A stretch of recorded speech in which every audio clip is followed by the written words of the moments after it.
There's a state of mind that separates the good from the truly great, the dabblers from the masters. It's a space where time melts away, self-doubt vanishes, and performance skyrockets. And here's the hard truth, the one we often avoid.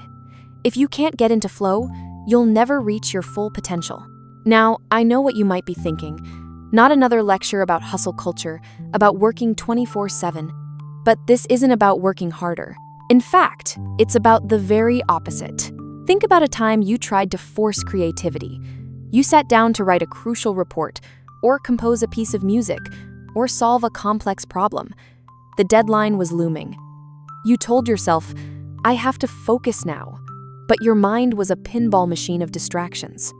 An email notification here, a ping from your phone there, a sudden urge to check the news, a lingering worry about a conversation from yesterday. You were working, but you were getting nowhere. The effort was immense, but the progress was minimal. Now, picture a different scene. A rock climber, halfway up a sheer cliff face. Her entire world has shrunk to the rock in front of her. She isn't thinking about her bills, her social media feed, or what she's having for dinner. Her movements are fluid, precise, and intuitive. Action and awareness are merged into one. She is completely, utterly absorbed. That is flow. And the result isn't just progress. It's a transcendent experience that pushes her to the very edge of her capabilities, and then beyond. So, what exactly is this elusive state? And why is it the non-negotiable key to unlocking what you're truly capable of? Let's break this down from a psychological perspective. The term flow was coined by psychologist Mihaly Csikszentmihalyi. He studied artists, athletes, and scientists to understand when they performed at their absolute best. He found that it wasn't when they were relaxed, but when their body or mind was stretched to its limits in a voluntary effort to accomplish something difficult and worthwhile. Csikszentmihalyi identified a few key conditions for flow to occur. The most important is what he called the challenge skill balance. Think of it like a video game. If the level is too easy, you get bored. If it's impossibly hard, you get anxious and give up. Flow happens in that perfect corridor where the task is just challenging enough to require your full concentration, stretching your existing skills. This is why mindlessly scrolling through social media will never induce flow, but learning a complex new song on the guitar might. The task has to demand something from you. The second condition is having clear goals and immediate feedback. The rock climber knows exactly what her goal is, the next handhold, and she gets immediate feedback. Either her hand holds or it slips. This constant feedback loop allows us to adjust our performance in real time, staying completely absorbed in the activity without needing to stop and wonder, how am I doing? This is where many of us get it wrong. We try to focus in an environment that's actively working against us. Flow isn't about forcing focus. It's about creating a challenge so engaging that distraction becomes irrelevant. If flow is so incredible, why do so few of us experience it regularly?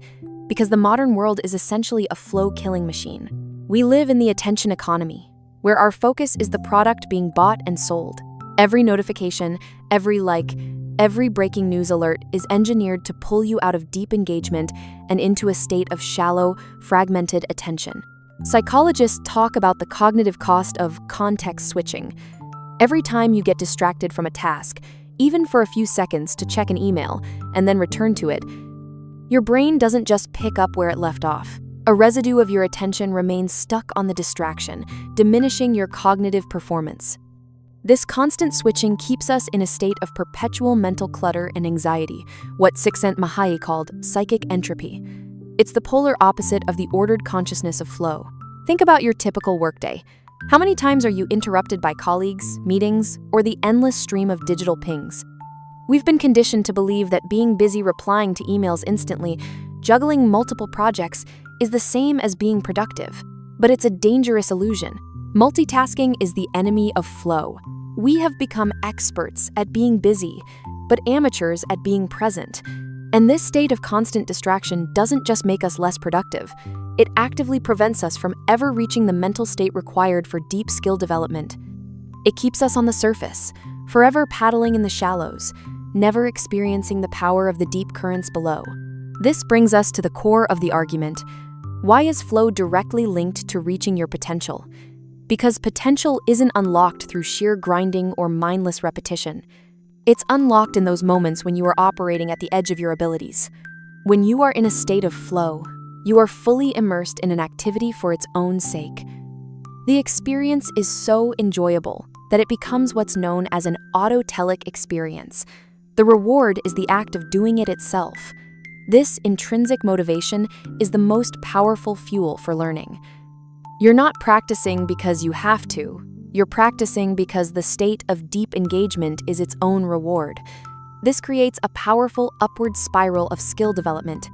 You tackle a challenge that stretches your skills. By entering flow, you not only meet that challenge but also elevate your skills in the process. Now, what was once difficult becomes manageable. To find flow again, you must seek a slightly greater challenge. This constant, intrinsically rewarding cycle of seeking challenge and improving skill is the fastest, most sustainable path to mastery. A programmer completely absorbed in solving a coding problem, a chef lost in the creation of a new dish, a student finally grasping a complex mathematical concept. These are the moments where true growth occurs. In flow, self-consciousness disappears. The fear of failure, the internal critic, the self-doubt, they all fade away. This allows you to take risks and experiment in a way you never could when you're overthinking every move. Potential isn't unlocked by grinding. It's unleashed when your work becomes your play. So, no, this isn't about working more. It's about fundamentally changing the quality and depth of your engagement with the world. The greatest lie of the modern age is that a fragmented life of constant distraction is normal. It isn't. It's a ceiling that we've placed on our own potential. To live a life of deep accomplishment and meaning is to consciously fight back against this fragmentation. It's about carving out sacred, uninterrupted blocks of time for what matters. It's about choosing challenges that stretch you, silencing the notifications, and giving yourself permission to become completely lost in a single, worthwhile pursuit. The best moments in our lives are not the passive, relaxing ones. They are the moments when we are so involved in an activity that nothing else seems to matter. That feeling of effortless control, of peak performance, of being fully alive, that is the feeling of your potential being realized in the present moment. Your full potential isn't a destination you arrive at after years of struggle. It's a state of being you can inhabit right now, and that state is called flow. What is the one activity that makes you lose track of all time? Share it in the comments below. I'd love to read about your own experiences with flow. And if this resonated with you, and you want to learn more about the psychology of peak performance and living a more meaningful life, make sure to follow. Thank you for watching.